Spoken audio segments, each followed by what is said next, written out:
பயம் அல்லாஹ் பத்தி, அவனுடைய தண்டனை பத்தி நீங்க பயப்படுறீங்க, இது இபாதத். அல்லாஹ் என்ன தண்டிப்பான்.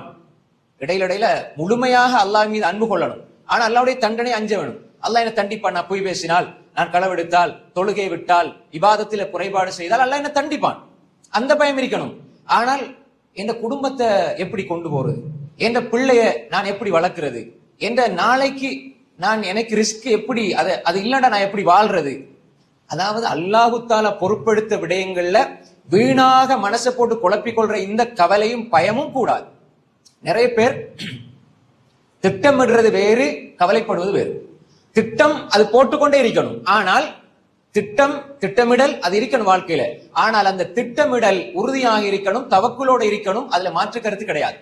ஆனால் நாம் ஒரு விடயத்தை புரிந்து கொள்ளணும். என்னென்று சொன்னால், நாங்க வீணாக எங்களின் மீது முழு பாரத்தையும் போட்டு, நான் தான் எந்த குடும்பத்துக்கு உழைச்சு கொடுக்கணும், நான் இல்லடா இதை பிள்ளைகளை பார்க்கறது யார் என்று சொல்லி முழுமையான நம்பிக்கை எங்கள் மீது போட்டு வீணான பயமும் கவலையும் நாங்கள் கொள்கிறோம் என்றால் இது மிகப்பெரிய சோதனை. பயம்